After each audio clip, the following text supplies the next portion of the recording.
और इस वक्त की एक बड़ी खबर, भारत और ईरान के बीच चाबहार पोर्ट को लेकर बड़ा समझौता हुआ है। दोनों देशों ने चाबहार बंदरगाह को विकसित करने के लिए समझौते पर हस्ताक्षर किए हैं। इंडिया की फॉरेन पॉलिसी का एक और मास्टर स्ट्रोक, अगर इसको कहा जाए तो गलत नहीं होगा।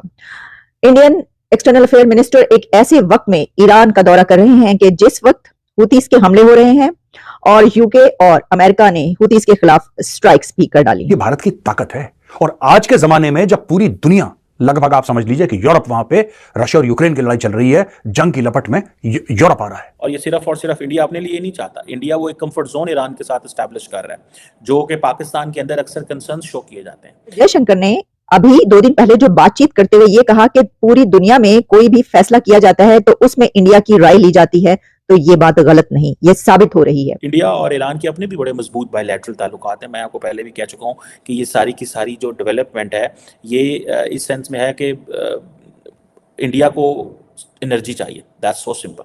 ठीक है जी। तो जब उनको एनर्जी चाहिए तो उन्होंने फिर इसको लेके ही चलना है, जो मर्जी हो जाए। ईरान और इंडिया के बीच ये जो कॉरिडोर है, इसकी वजह से जो पाकिस्तान के ऊपर जो असर पड़ता है, या अक्सर ये बात की जाती है कि पाकिस्तान और ईरान के बीच जो ताल्लुकात होने चाहिए, तो वो तो इंडिया उससे कहीं आगे निकल चुका है ईरान से रिलेशंस में। जयशंकर अभी ईरान जाने से पहले मॉस्को में थे, रशिया में थे, तो रशिया का बड़ा असर रसूख है यमन में, सीरिया में, ईरान में।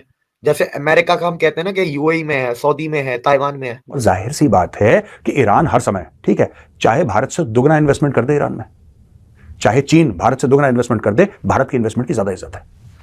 क्यों इज्जत है? एक तो हमारी कल्चरल टाइज बहुत पुरानी है। रोड एंड अर्बन डेवलपमेंट वाले जो मिनिस्टर हैं, टेक्निकली उनसे क्या ताल्लुक बनता है डॉक्टर जयशंकर का, लेकिन वो समझते हैं कि हमें वो जो कोऑपरेशन चाहिए चाबहार पोर्ट के हवाले से, क्योंकि असल में तो जैसे मैंने कहा कि उन्होंने नॉर्थ साउथ ट्रांसपोर्ट कॉरिडोर को सक्सेसफुल करना है, चाहे उसके लिए उन्हें कुछ भी करना पड़े। क्या पता और भी ज्यादा शायद हमें 2024 में और भी ज्यादा शायद मुआहदे या और भी ज्यादा इन्वेस्टमेंट हमें नजर आए, देखने को मिले। जय हिंद दोस्तों। तो दोस्तों आपको बता दें कि भारतीय विदेश मंत्री एस जयशंकर इस समय ईरान में मौजूद हैं और ईरान में इतने बड़े बड़े समझौते हो रहे हैं और इन दोनों देशों के बीच इतने बड़े डेवलपमेंट हो रहे हैं, जिसको लेकर कुछ देश परेशान हो गए हैं। दरअसल आपको बता दें कि जो चाबहार पोर्ट ईरान में मौजूद है, उसमें भारत काफ़ी ज़्यादा इन्वेस्टमेंट करने जा रही है और आपको बता दें इससे हमसे हमारे लिए बहुत ही ज़्यादा फायदा होगा। अगर हमारे पास इमरजेंसी ज़रूरत पड़ेगी तो हम उस पोर्ट को यूज करेंगे, जिसको लेकर चाइना और पाकिस्तान डर गए हैं कि भारत ईरान में इतना बड़ा डेवलपमेंट कैसे कर रहा है। इंडियन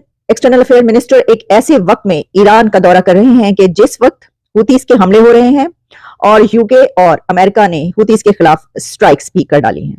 एक ऐसे वक्त में इंडिया की एक ऐसी डिप्लोमेसी और फॉरेन पॉलिसी नजर आ रही है कि जिसमें यह पता चलता है कि डॉक्टर जयशंकर ने अभी 2 दिन पहले जो बातचीत करते हुए ये कहा कि पूरी दुनिया में कोई भी फैसला किया जाता है तो उसमें इंडिया की राय ली जाती है, तो ये बात गलत नहीं, ये साबित हो रही है। सबसे पहले हम बात करेंगे कि चाबहार पोर्ट पर क्या एग्रीमेंट हुआ, लेकिन ये विजिट चाबहार पोर्ट से, इस एग्रीमेंट से बढ़कर कहीं ज्यादा अहमियत का हामिल है। वो कैसे, इसके ऊपर भी रोशनी डालेंगे।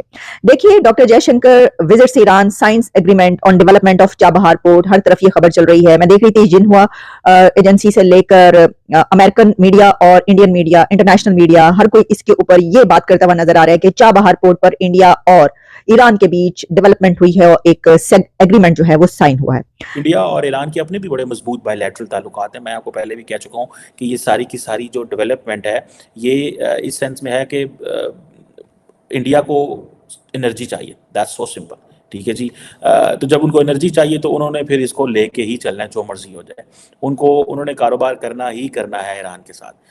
और ये जो फाइनल एग्रीमेंट हुआ है, ये जो चाबहार पोर्ट के हवाले से, तो दैट टेल्स कि भाई इंडियंस बड़े इंटरेस्टेड हैं कि जो नॉर्थ साउथ कॉरिडोर है, ट्रांसपोर्टेशन कॉरिडोर है, उसको हमने कामयाब बनाना है। और याद रखें, ये उस वक्त एग्रीमेंट हो रहा है जब अमेरिकन मुश्किल में है इस वक्त इस खित्ते में, but India is looking after its own interest. India ने ये नहीं कहा कि हम कोई अमेरिका की सुनेंगे। इंडिया को अपनी एनर्जी नीड्स पूरी करनी है।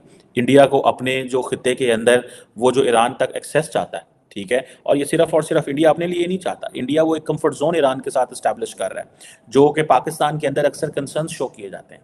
आपको पता है कि पाकिस्तान ये अक्सर कहता है कि इंडिया जो है वो बहुत ज़्यादा करीब हो गया ईरान पे, लेकिन प्रॉब्लम यह है ना तो पाकिस्तान कोई स्टेप लेता है इस हवाले से, ना ही हम कोई ईरान के कंसर्न्स जो हैं वो एड्रेस कर पाए हैं। ये देखिए, ईरान और इंडिया के बीच ये जो कॉरिडोर है, इसकी वजह से जो पाकिस्तान के ऊपर जो असर पड़ता है, या अक्सर ये बात की जाती है कि पाकिस्तान और ईरान के बीच जो ताल्लुकात होने चाहिए, तो वो तो इंडिया उससे कहीं आगे निकल चुका है ईरान से रिलेशंस में। तो मैं आपको ये बताना चाहती हूँ कि ये पोर्ट अब सिर्फ ईरान और इंडिया तक महदूद नहीं रहा, बल्कि इसके और कंट्रीज के साथ कैसे लिंक अप हो रहा है ये भी आपके सामने रखते हैं।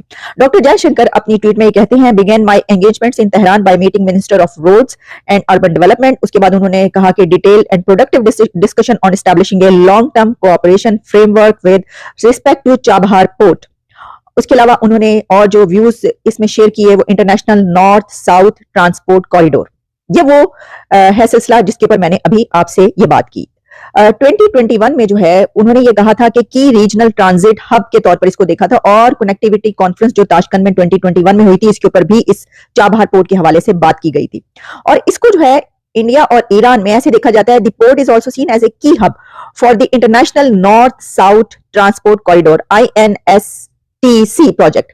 अब देखिए ये जो INSTC प्रोजेक्ट है ये 7,200 किलोमीटर लॉन्ग एक आप कह सकते हैं मल्टी मोड ट्रांसपोर्ट प्रोजेक्ट है for moving freight between India, Iran, Afghanistan, Armenia, Azerbaijan, Russia, central Asia and Europe. पता ये चलता है कि शायद डॉक्टर जयशंकर कोई मैसेज लेके गए हैं और चाबहार पोर्ट के हवाले से वो अपनी भी बात करेंगे, इंडिया के इंटरेस्ट को भी वो जिसे वो कहते हैं ना वो वॉच करेंगे।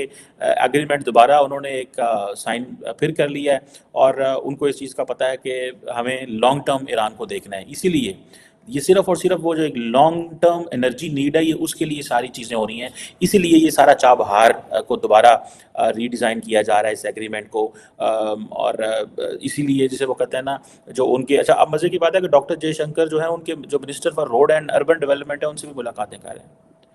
अब रोड एंड अर्बन डेवलपमेंट वाले जो मिनिस्टर हैं उन टेक्निकली उनसे क्या ताल्लुक बनता है डॉक्टर जयशंकर का, लेकिन वो समझते हैं कि हमें वो जो कोऑपरेशन चाहिए चाबहार पोर्ट के हवाले से, क्योंकि असल में तो जैसे मैंने कहा कि उन्होंने नॉर्थ साउथ ट्रांसपोर्ट कॉरिडोर को सक्सेसफुल करना है, चाहे उसके लिए उन्हें कुछ भी करना पड़े। डॉक्टर जयशंकर का ये विजिट एक ऐसे वक्त में ईरान जाना, वहां पर ये डिस्कशन होना, तो उन्होंने सिर्फ चाबहार पोर्ट पर ही डिस्कशन नहीं की, उन्होंने हूतीज के हमलों को भी डिस्कस किया है और कहा है कि उनको इसके ऊपर कंसर्न्स है। रेड सी में जो कुछ इस वक्त हो रहा है, अरेबियन सी से लेकर रेड सी तक जो एक ऐसी सिचुएशन है जिसमें तमाम कंट्रीज अपने वहां पर जो है फिर फोर्सेस भेज रहे हैं, तो उन्होंने इसके ऊपर अपने कंसर्न्स शो किए।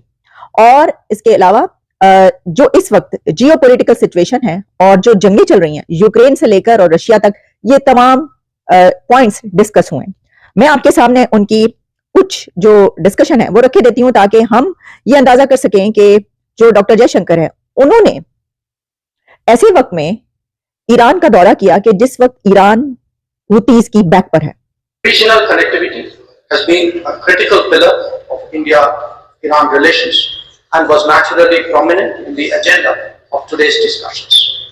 I reiterated India's interest in benefiting from Iran's unique geographical position to access markets in Central Asia, Afghanistan, and Eurasia.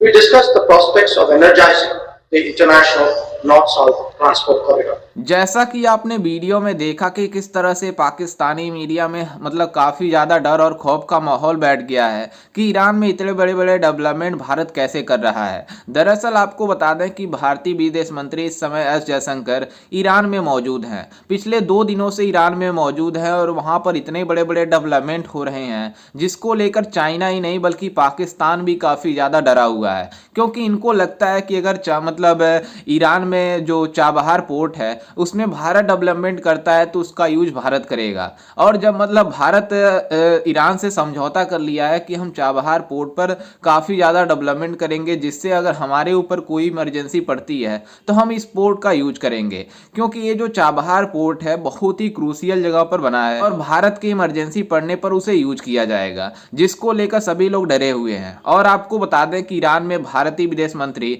S Jaishankar काफ़ी ज़्यादा बड़े बड़े डेवलपमेंट की बात कर रहे हैं, जिसको लेकर मतलब ईरान काफ़ी ज़्यादा खुश है और हमें भी फ़ायदा हो रहा है। तो मतलब और ईरान और भारत के बीच काफ़ी ज़्यादा अच्छे क्लोज रिलेशनशिप है, इसलिए भारतीय विदेश मंत्री एस जयशंकर वहाँ पर बड़े बड़े डेवलपमेंट की बातें कर रहे हैं। और आपको बता दें कि इसके पहले भारतीय विदेश मंत्री एस जयशंकर रसिया गए थे, जिसके बाद वहाँ पर जो बड़े बड़े समझौते हो रहे थे, डेवलपमेंट हो रहे थे, उसको सुनकर सभी लोग हैरान हो गए थे कि भारतीय विदेश मंत्री जहाँ पर जाते हैं वहाँ पर डेवलपमेंट कराते हैं और वहाँ पर डेवलपमेंट की बातें करते हैं। क्योंकि जिस तरह से भारत तेजी से आगे बढ़ रहा है, अगर भारत अपने मतलब मैनेजमेंट को ठीक नहीं करेगा, अपने मतलब जहाँ पर जरूरत रहेगी उसको ठीक नहीं करेगा, तो तरक्की नहीं कर सकता। इसलिए भारतीय विदेश मंत्री और भारतीय प्राइम मिनिस्टर नरेंद्र मोदी जी दोनों लोग मिलकर देश के ऊपर काम कर रहे हैं, जिसके बदौलत भारत तेजी से डेवलपमेंट की ओर आगे जा रहा है। खैर, इस पर आपकी क्या राय है, हमें अपनी राय कमेंट में जरूर दीजिएगा और साथ ही हमारे चैनल को भी सब्सक्राइब जरूर कीजिएगा। मिलते हैं किसी अन्य वीडियो में, तब तक के लिए जय हिंद, वंदे मातरम।